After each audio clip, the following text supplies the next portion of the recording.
Alright, so this is a how-to guide on our Edgenuity lesson, the first lesson that we're going to be doing. So when you are in vPortal, you are going to want to click on the Edgenuity student icon. Okay, and then it takes you to an area that looks like this. I'm going to try posting this video in announcements, however, it might be in your email. So please go click on that email. Additionally, in this email, you will have a original email from me. Okay, then you're going to want to click on our Continuity High School Algebra 1 Honors Quarter 4 updated right here. Okay, it's going to take you to a page that looks like this. You're going to click on the plus sign here, and you're going to want to view the guided notes. Okay, these guided notes, you're either going to want to copy, print, or download and open up in a new screen like I have here. If you have not already done that, then please do that now and pause this video. So the first thing that we are going to be doing is the warm-up. So you're going to click on the warm-up. Okay, and then that is going to take us to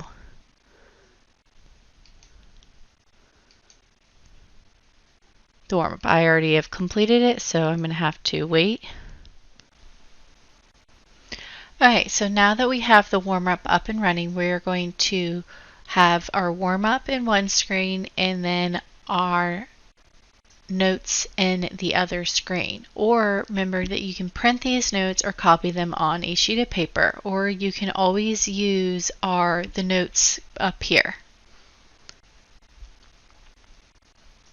So our lesson question up here says lesson question, and then our question is right here. It says, what does it mean for a function to be piecewise defined? So we are going to copy that in to our lesson question. Oh, hi. I'm just working in the lab here. When we're working in the lab, we're always dealing with chemicals that have different phases. For example, water. We all know the three phases of water: solid, liquid, and gas. The changes in these phases can be modeled by piecewise functions. What does it mean for a function to be piecewise defined? Let's explore piecewise functions. But first, let's review what a function is. Okay, so our lesson goal. We're going to be filling in our lesson goal. The goals for this lesson are to relate piecewise functions both graphically and algebraically. To do this, we first have to determine the domain and range of linear piecewise functions. After doing that, we can graph those linear piecewise functions and then evaluate linear piecewise functions for specific input values. To begin with, let's review some. Okay, so we can determine the domain and range of a linear function, graph linear function, and we can evaluate linear piecewise function for specific input values. And then this all relates to piecewise functions being graphically and algebraically. So now we're going to move on to the next page of our guided notes. Some vocabulary. Words to know. We know the word domain. We know about functions. Interval we'll learn about. Piecewise functions we'll cover. And we know about range. Let's review functions. A function, recall, represents the relationship between input values and output values such that for every input value there is only one output value. The domain of a function is a set of all possible input values, represented by the variable x. The range of a function is a set of all possible output values corresponding to the function's domain, represented often by the variable y. Okay, and then our piecewise function is a function that is defined differently over separate parts of its domain. We will be talking about piecewise functions in just a few. And then the interval is all of the values found between those two given points. An example of a function that we can take a look at is f of x equals x plus 1. In this function, x is our input. That's the independent variable. f of x, recall, can be replaced with the variable y. That's our output.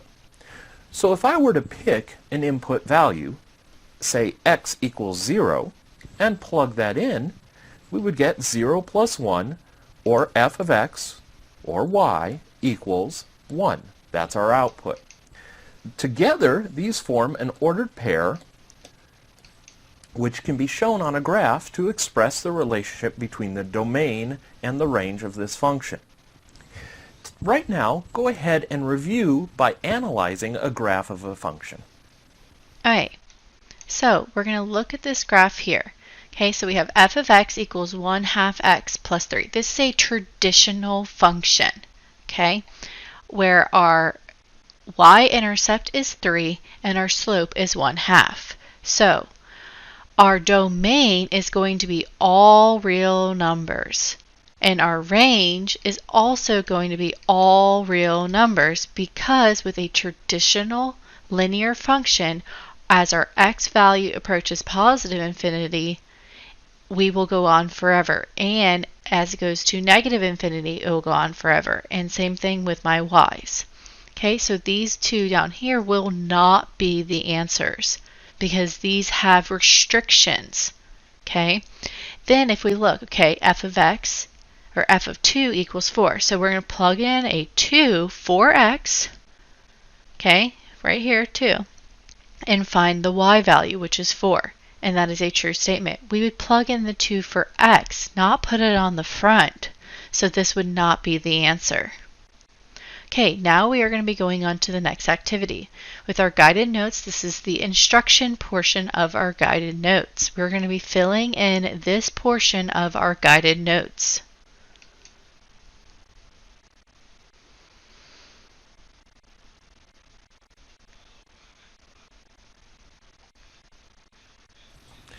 In this lesson, we will answer the question, what does it mean for a function to be piecewise defined?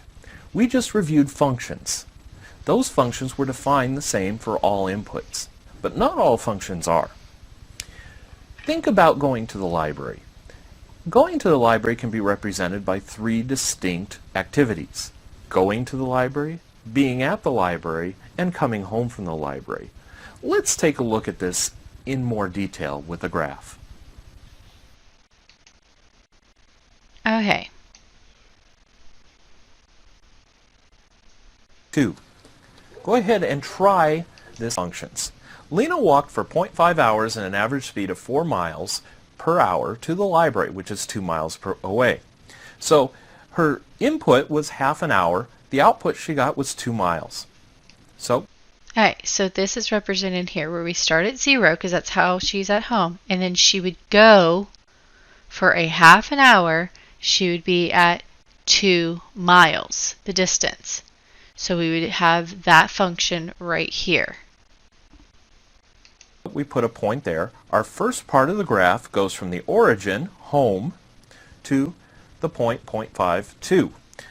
That can be modeled by the function f of x equals 4x plus the y-intercept, which is 0, so we don't have to list that. The second part of her trip, she does not actually change her distance away from home, and she stayed at the library for 2 hours. So at y equals 2, we draw a line for 2 hours to the point 2.5 on the x-axis. That is the function g of x equals 2. The third part of her trip, she returned home 3 miles per hour. Recall that distance equals rate times time. So 2 miles is how far she walked. The rate she walked at was 3 miles per hour, and we need to know how long it took her. So if we divide the 2 by the 3, we get that the time is 2/3 of an hour. That's how long it took her to do that part of the trip. So 2/3 of an hour plus 2.5 hours takes us to 3 1/6 hours. So we've got our third part of the equation. This part of the function we're going to label h of x equals the rate of change. Since she's returning home, it's a negative 3x plus we need the y-intercept. The reason why it's negative 3x is because she is going at a rate of speed of 3 miles per hour, and she is returning home, and that is why it is negative. intercept. Since we have the point 2.52, we can plug that into slope-intercept form, and find that the y-intercept is actually 9.5. Alright, so what he did here, he took our function here where we know that our value here is at 2.5 and 2, so I can plug in 2.5, 2 for y, and then have -3 times our 2.5 for our x, and then plus b. We need to find b. And when we do that, we would have -3 times 2.5, and then we would add that to the other side, and that's where I get b equals 9.5. If this line were to continue up until it hit the y-axis, which it actually doesn't, but if it was an imaginary line where it did, then it would hit our y-axis at 9.5. And that is where we get the 9.5 from. Now, since we have modeled all three parts of this graph, we can now put them together into a piecewise function. A piecewise function is a function that is defined differently for specific intervals of the domain. So let's start off by writing our function notation. F of x equals. We have three different linear functions. The first one is 4x, the second one is 2, and the third one is -3x plus 9.5. Each one of these parts is defined for a specific domain. The first part is defined for the domain 0 to 0.5. Now, that includes 0, but it does not include 0.5 hours because that is included in the time she's at the library. If something is not included, then we do not put the equal sign. It's just less than or greater than. The second part of our domain is defined between 0.5 and 2.5. So 0.5 and 2.5. 0.5, she's actually at the library, so that is included in the domain. So you put the equal to sign. But 2.5, she actually starts her trip home, so that's not included. No equal to sign. The third sign. part of our domain goes from 2.5, which is included, to 3.1, 3 and a 6, or 3.16, both of which are included. So we put the equal to signs. Now, the domain of the entire function now, we can see, goes from 0 to 3.16 repeating. So, x is defined between 0, including that, to 3.16 repeating. Then, the range. The range of our function, y, can be found between the values of 0 and 2. So, y is defined between 0, including that, and 2. Go ahead and try this on your own with another piecewise function. Alright, so we're going to try this on our own with another piecewise function. So we're going to go to the next activity here, which I've already done it for you. So, our first function is at -2. Okay, so this is the function that's at -2.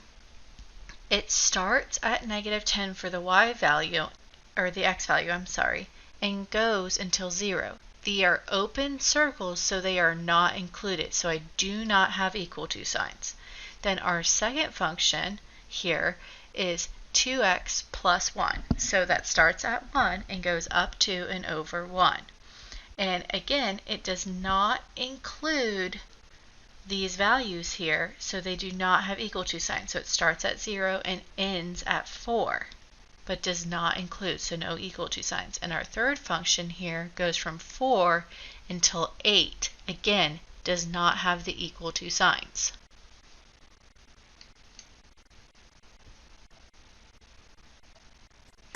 Determine, look at this piecewise function and define it for given Okay, our next activity here goes along with the next part of our guided notes.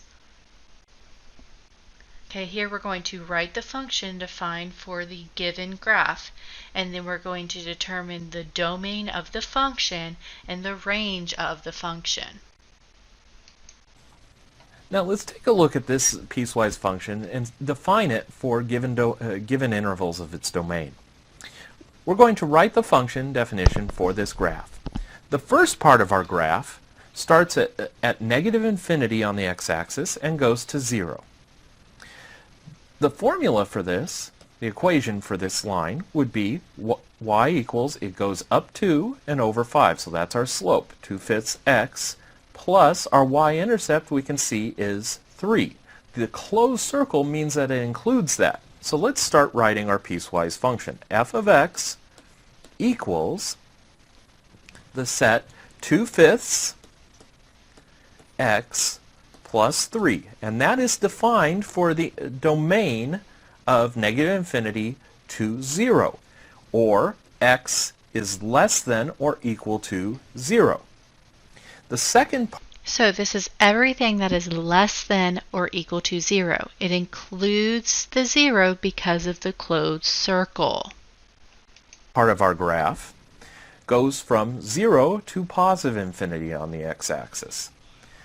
Notice that there's an open circle at 0. That means that 0 is not included in the domain of this equation. So the equation, first of all, is y equals negative 2/3 x plus the y-intercept, which is 1. So write that, negative 2/3 x plus 1. That's defined, as we said, from 0 to infinity, not including 0 because of the open circle. So in this case, x is greater than 0, not including 0. So we're asked, what is the domain of the entire function? Since it goes from negative infinity to positive infinity, we can say that the domain is all real numbers. The range, to determine the range of this function, we have to look at what the maximum value for y is. Y hits a maximum at y equals 3. So the range is going to be 3 or lower on the y-axis. So y can be less than or equal to 3. Now, take a look at the next graph and determine which piecewise function defines it. Alright, so we are going to do another activity together. So, we have a piecewise function here. Okay, so I have two different functions. I have my negative 1 over 1. So this is a negative x, because it goes up 1 and over 1. And it starts at negative 2. So that includes this one, this one. So then, but it is everything that is less than 0 but not including 0. Okay, so less than 0 but not including 0. Okay, so both of those have that. But this function here starts at 0 and includes 0, and it's greater than. Okay, so both of these have greater than 0, but this is a negative slope, so that is why it is this function right here, because it's a negative 1, because we go down 1 and over 2. Now we're going back to our guided notes for the next activity.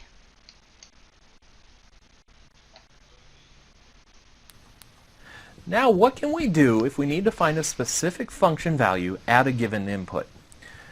To begin with, describing our graph, we've got a horizontal line, a point at 0, and a downward sloping line at the end. This gives us a domain from negative infinity all the way to positive infinity. But what do we do if we want to find the value of f of negative 2 when the input is negative 2? So we look at negative 2 on the x-axis. Where does that line up on the graph? Well, it is at the point y equals 2. So f of 2 equals 2. What about for f of 0 when our input is 0? When our input is 0, notice we have two open circles. That means it's not defined there. We would look at the closed circle, which means that it's all the way up here at y equals 3. So f of 0 is 3. Then the third part that we're looking at is f of 5. The input is 5 on the x-axis. Where does the graph line up there? Well, down here at y equals -2. So our output there is -2. Now try one on your own. Alright, so we're going to try one of these on our own. Okay, so if we look at this graph here, if we plug in -3 in for x, so I'm going to go looking at -3 at x, okay, and I'm going to find where on my graph would it touch. It touches right here at -1. Then at f equals -1, I'm going to go look at my graph at -1. So this is an open circle, so it does not include this value. But this is a closed circle, so it does include this value, which is 2. So I put a 2 here. Then we're going to plug in 3. Okay, at 3 we have a open circle here. So again, this does not include this value, so I have to keep going up, and I see here at 5, my y value would be 5. Now we're going back to our graph. We have been answering the question, what does it mean for a function to be piecewise defined? We have taken a look at writing and evaluating them graphically. Now, let's take a look at evaluating and graphing them using the function rule.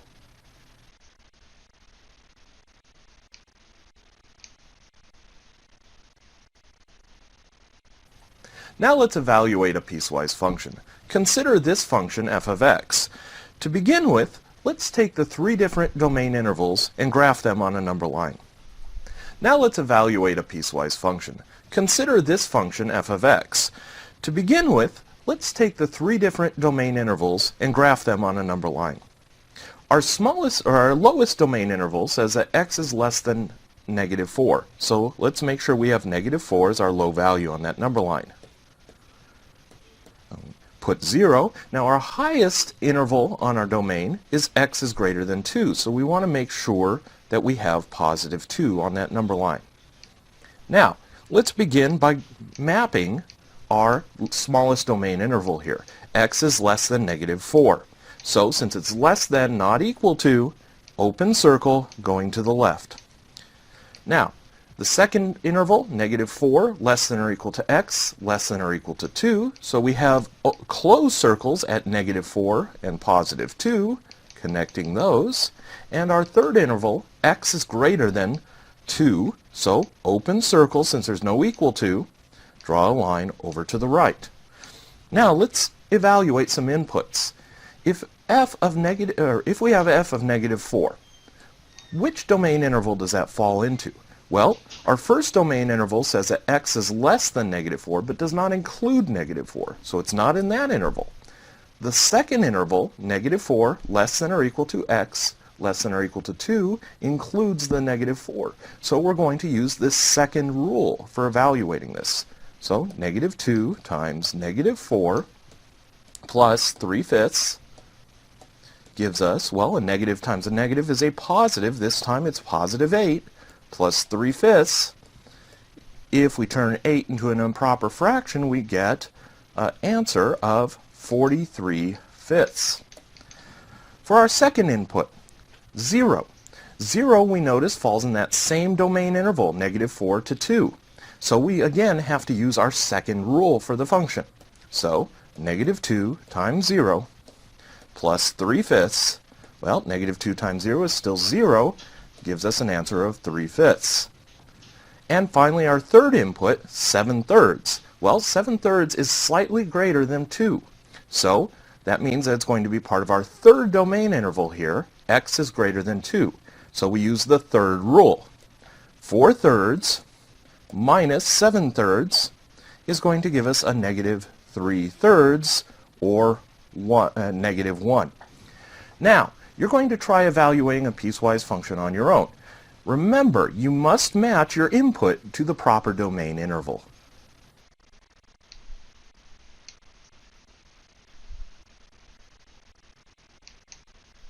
Use the piecewise function definition to determine the function values for specific x values in the domain.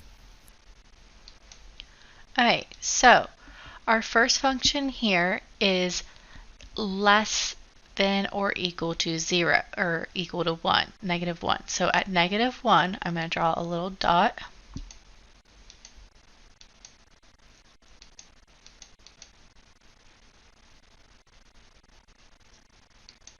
Come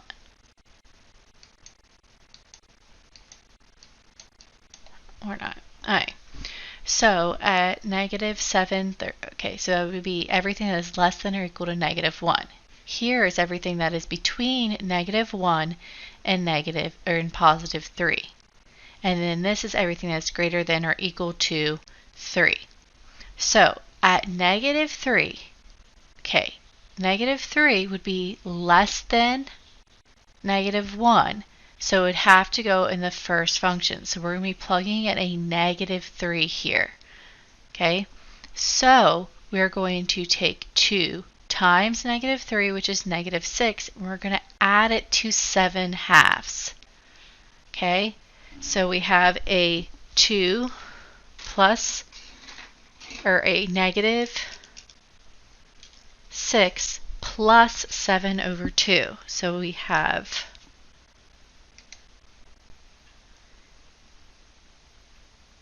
a 7 over 2 plus negative 6. So we have to make a common denominator.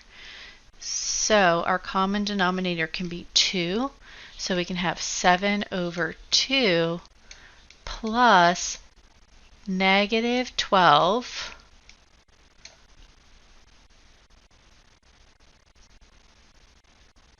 over 2, which 7 plus 12 would give me a negative 5 over 2. Alright, so let's look at the next one, negative 1. So again, it's included, this one includes negative 1, so we're going to be using the same value here. So for this one, we are going to be doing 7 over 2 plus 2 times negative 1, so negative 2. So again, we have to have a common denominator, so I'm going to make that negative 4 over 2. And 7 plus 4, negative 4, is negative 3, or positive 3 over 2. And then for this one, we're plugging in 3, so it needs to include 3. This middle value does not include 3 because it does not have the equal to sign. So we're going to be substituting in 3 into this value. So it's going to be 1/4 times 3, which will be 3/4. Positive. Let's check our work.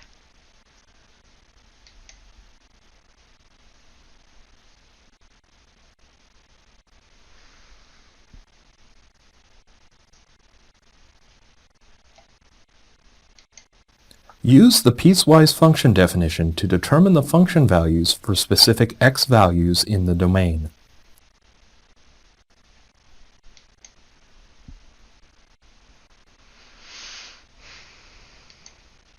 Sometimes it takes a few seconds for it to input. So there you go. You can see that we got them all correct. Okay, let's move on to the next part of our graphic organizer. We're going to be filling in these tables.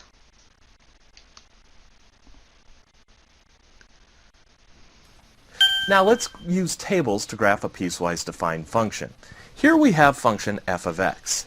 We're choosing to use tables because it allows us to get points to plot on our graph more easily. Now, look at f of x. Notice that all three... Now let's use tables to graph a piecewise defined function. Here we have function f of x. We're choosing to use tables because it allows us to get points to plot on our graph more easily. Now, look at f of x. Notice that all three parts are linear functions. Since we have linear functions, we want to make sure we have at least 2 points for each interval of the domain. Choosing the endpoints of each interval helps because it allows us to see where one interval begins and the other ends. Notice our first interval, x is less than negative 2.5. So let's use negative 2.5 as our endpoint. Notice that we put it in red because we're going to have an open circle there. It's not included in that domain. We want to choose a second point that is also less than negative 2.5, so use negative 5. In our function, f of x equals 3, we have a horizontal line. So both values are going to give us an output of 3. Moving on to Rule 2. Rule 2 states that negative x minus 3.7 is going to be our output. Let's choose our points. Well, we want the two endpoints. Notice that since it's equal to, they're both included in that part of the domain. And we want to choose a third point that's between there just for self-checking. So we chose 0. Plugging into our second rule, we find that minus negative 2.5 minus 3.7 gives us a value of negative 1.2. Negative 0 minus 3.7 simply gives us a negative 3.7. And finally, negative 4 minus 3.7 gives us negative 7.7. Make that a little bit more clear. In our third rule, we have the domain x is greater than 4. Now, we want to choose 4 because that's our endpoint. Notice we put it in red because it's not included in that domain. So we also want to have another point, a second point, greater than 4. So let's choose 5 there. If we evaluate the second rule, the third rule, 4.2 plus 1.1x for 4, that gives us an output of 8.6. Again, remember, it's in red because it's going to be an open circle. If we evaluate for 5 using that third rule, we're going to get 9.7. So let's graph these points. Here we have our points already brought over for us, so let's start plotting them. The first piece for the first rule gives us the points negative 5, 3. So negative 5 and 3, we have a point right there. Negative 2.5, 3, notice it's in red, so we want an open circle. So negative 2.5 is going to be about right there. 3 is going to, negative 2.5 is going to be about right there. 3 is going to be about right there. And we said it's going to be a horizontal line, so let's draw it like that. The second interval of our domain, piece 2, rule 2, states that we have the points negative 2.5 included and negative 1.2, so that's going to be about right here, and 0, negative 3.7, about right here, and of course 4, negative 7.7, that's about right here. These are all included, notice the closed circles. Finally, for piece 3, we plot the points 4, 8.6 with an open circle, because recall that's not part of that domain, and then 5, 9.7, which is going to be about right, it's going to be about right there. So we have an arrow going like that. Now, you're going to graph a piecewise function on your own. Okay, so we're going to go in and graph this piecewise function now.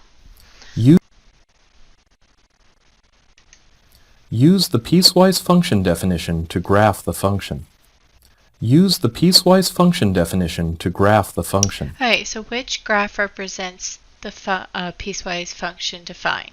So here we are going to be looking at our function here. This one, it starts at 3.5. It has a negative slope, and it does not include the 2. So that is why it is this value here, because it does not include the 2. This one does include the 2, and these are positive slopes. This one is a positive slope and does include the 2. So this would be the correct function right here. Now we're going to be moving on to the summary. So we're going to go to our next activity.